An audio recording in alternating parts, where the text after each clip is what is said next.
encore. Bonjour, venez chez moi, je vais vous montrer ce que je suis occupé à peindre pour le moment. Venez, venez, suivez-moi. Oh. Voilà,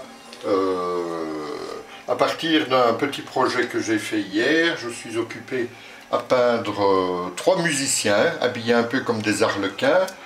L'un joue du violon, le deuxième de la flûte et le troisième de la guitare. Vous pouvez nous montrer le dessin que vous avez fait Oui, le dessin original, il est ici. Oui.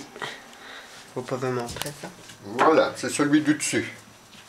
D'accord. Voilà, ça c'est l'esquisse.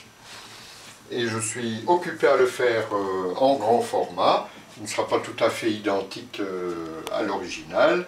Les couleurs ne sont pas non plus terminées, mais la première couche de fond est mise.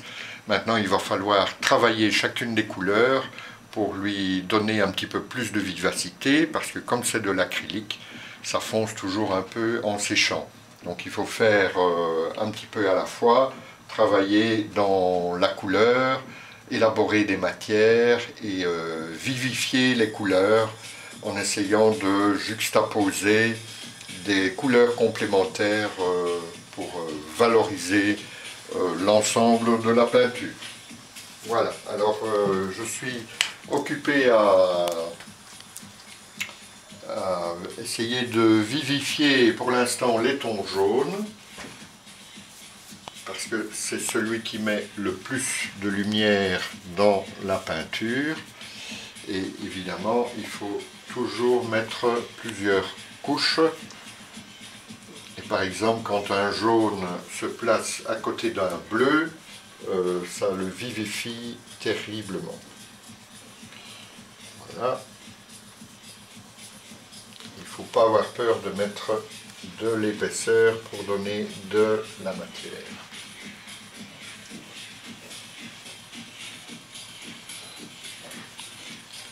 Et il faudra faire la même chose avec toutes les autres couleurs.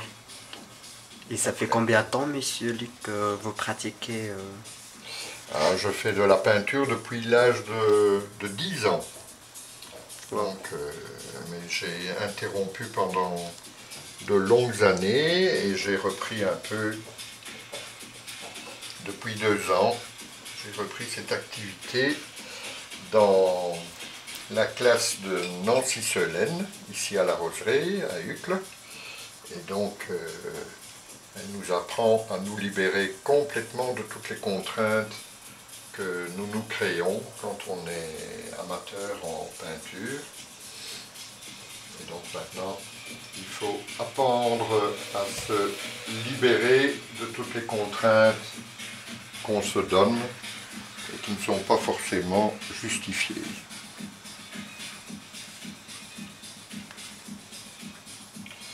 Voilà.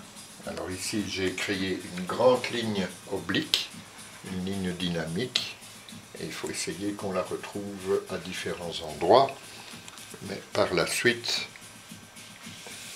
les traits noirs qui pour l'instant disparaissent seront également repris par après, pour bien structurer la toile.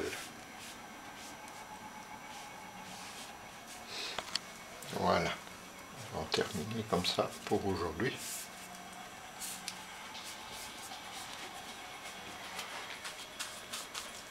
Et vous aimez ce que vous faites Ah, ben évidemment, on essaie toujours d'aimer ce qu'on fait. Parfois, on est un peu déçu parce que le résultat n'est pas toujours ce qu'on pensait au départ. C'est parfois bien différent.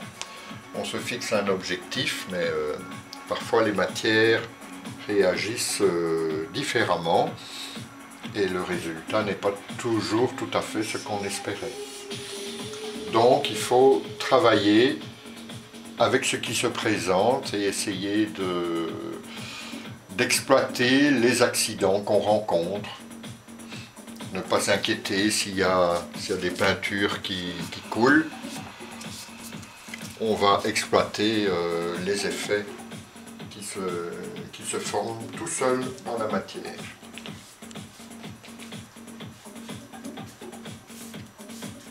vous avez combien de faits des tableaux comme ça?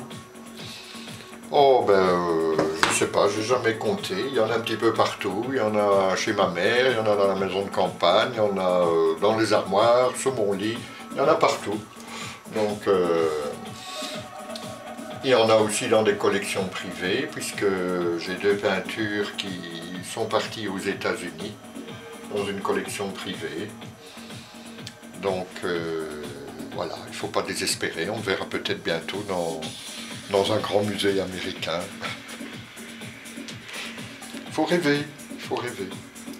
Voilà. Et vous avez exposé vos tableaux dans une usine? Oh, j'ai déjà exposé, mais il y a une bonne dizaine d'années, si pas plus déjà. C'était dans le cadre des plus beaux villages de Wallonie et d'une activité dans un petit village qui s'appelle Saulmes. Donc j'avais surtout exposé des paysages locaux, etc. Et ça avait eu son petit succès, mais j'étais pas le seul, il y avait aussi d'autres artistes. Et alors précédemment, j'ai vendu quelques peintures, mais qui étaient dans un style beaucoup plus traditionnel, même si j'ai toujours bien aimé essayer de structurer un petit peu les tableaux. Donc il y a sans doute un lien entre ce que je fais maintenant et ce que je faisais précédemment. Mais il faut essayer aussi de faire des choses différentes pour apprendre. Il faut utiliser différentes techniques, faire différents styles, et c'est en variant un petit peu son travail, en faisant ses gammes comme un musicien, qu'on apprend à faire une peinture qui est riche. Et puis un petit peu à la fois, ben, on trouve son style, on trouve sa technique. Mais il faut vraiment tout explorer pour en retirer un maximum. Et vous avez dessiné combien d'artistes jusqu'à présent ici région Bruxelles? Est-ce que vous avez dessiné quelqu'un? Oui, j'ai déjà essayé de faire des portraits de quelques chanteurs, rappeurs, etc. Mon ami Ashraf Assil est un chanteur marocain. J'ai fait quelques-uns de ses portraits que vous pouvez voir sur son site. Et dernièrement, j'ai fait quelques portraits aussi de Sami, qui est un rappeur qui chante sous le nom d'Alcalino. Et vous pouvez voir aussi ses dessins sur son site sur Facebook. Merci, au revoir, et j'espère que mon travail vous plaît et vous plaira. Vous regardez aussi sur ma page Facebook.